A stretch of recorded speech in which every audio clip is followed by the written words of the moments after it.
안녕하세요. 충남대학교 자연사박물관 전시해설사 심현준입니다. 오늘 저희가 함께 이야기해볼 생물은 바로 곤충인데요. 여러분은 곤충 하면 어떤 이미지가 떠오르시나요? 물론 징그럽고 만나보고 싶지 않은 생물이라는 생각이 들 수도 있지만 자세히 보면 이들은 정말 많은 매력을 가지고 있습니다. 그럼 지금부터 저와 함께 곤충의 세계로 빠져볼까요? 먼저 앞에 전시장을 보시면 곤충의 날개를 이용한 작품들을 보실 수 있습니다. 이 작품들은 우리가 흔히 알고 있는 나비와 나방의 날개로 이루어진 것입니다. 나비와 나방은 크게 보면 모두 나비목이라고 하는 한 분류군에 속하는 곤충들입니다. 이러한 나비목 곤충들의 특징은 어린 유충 시절 잎을 갉아먹다가 번데기 과정을 거친 후 성충이 되면 긴 빨대처럼 생긴 잎을 이용해서 꽃의 꿀을 빨아먹기도 한다는 것입니다. 그럼 이렇게 나비목에 속하는 나비와 나방은 어떤 차이점을 가지고 있을까요? 지금부터는 그 차이점에 대해서 몇 가지 소개해 드리도록 하겠습니다. 먼저 나비와 나방은 활동 시간대로 구분을 해볼 수가 있습니다. 나비의 경우에는 주로 해가 떠 있는 주간에 활동을 하지만 나방은 해가 진 야간에 활동한다는 것이 특징입니다. 다음으로 생김새에서도 차이가 나타나는데요. 나비는 더듬이 끝이 곤봉 형태로 부풀어 있는 반면 나방의 경우 더듬이 끝이 빗살 형태를 하고 있는 것이 특징입니다.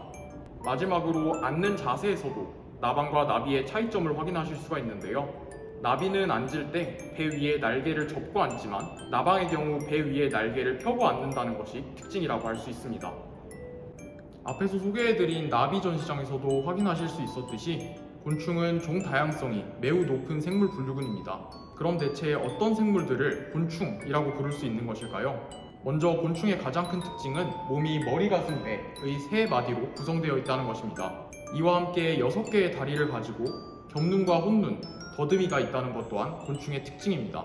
이러한 곤충들은 앞날개와 뒷날개, 두 쌍으로 이루어진 날개를 가지고 있고 외골격, 즉 뼈가 바깥쪽에 위치하고 있어 성장을 하기 위해서는 이 바깥쪽의 뼈, 즉 허물을 벗는 탈피 과정을 거치게 됩니다.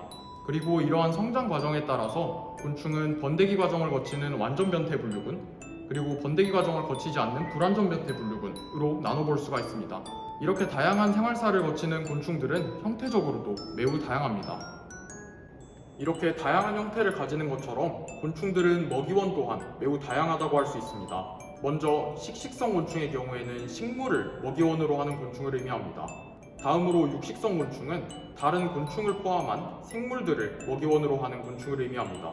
분식성 곤충의 경우에는 다른 동물들의 변, 즉 똥을 먹는 곤충을 의미하고 우리가 알고 있는 소똥구리가 대표적이라고 할 수 있습니다. 시식성 곤충은 다른 동물들의 사체를 먹는 곤충들을 의미하는데요. 송장벌레라고 하는 곤충이 대표적이라고 할 수 있습니다. 한편 이런 곤충들은 우리 인간의 기준에서 익충과 해충으로 나눠볼 수도 있는데요. 먼저 익충에 대해서 살펴보도록 하겠습니다. 먼저 앞에 보이시는 것처럼 다른 동물들의 사체나 유기물질을 분해하는 분해자인 소똥구리나 딱정벌레, 그리고 다른 농업해충을 잡아먹는 천적곤충, 마지막으로 꽃가루를 옮겨 열매가 맺히게 도와주는 화분매개곤충의 경우가 대표적인 익충의 예시라고 볼 수 있습니다. 이와 반대로 우리 인간에게 질병을 옮기는 모기나 파리와 같은 곤충이나 작물에 피해를 입히는 노린재, 멸구와 같은 곤충들은 해충으로 인식된다고 볼 수 있습니다. 여러분은 곤충이 우리의 일상과 얼마나 가깝게 살아가고 있다고 생각하시나요? 아주 오래전부터 곤충은 우리 일상과 매우 밀접한 관계 속에서 살아가고 있습니다. 먼저 우리나라의 역사를 살펴보면 화려한 딱지날개를 가진 비단벌레라고 하는 곤충이 신라시대에 말 안장 가리개에 쓰였다는 사실을 확인할 수가 있습니다.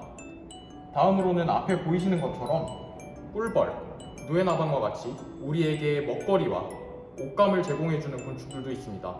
꿀벌은 이뿐만 아니라 식물의 수분을 도와주는 화분매개 곤충으로서의 역할도 수행하기 때문에 최근 꿀벌이 급감하는 현상은 많은 과학자들의 관심을 받고 있기도 합니다.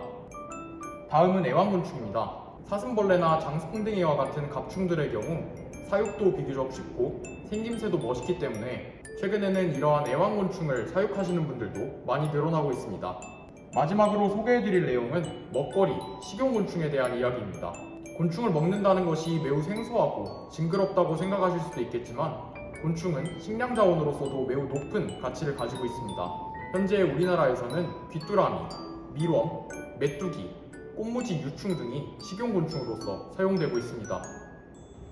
지금까지 저와 함께 자연사박물관 안에 전시되어 있는 다양한 곤충들을 보면서 곤충의 특징, 생태, 그리고 이들이 우리 일상 속에서 어떻게 살아가고 있는지를 알아봤는데요. 여름철이 되면 영상에서 소개해드린 것 이외에도 훨씬 다양한 곤충들을 우리 주변에서 만나볼 수 있으니 곤충의 세계에 조금 더 관심을 가져보면 어떨까요?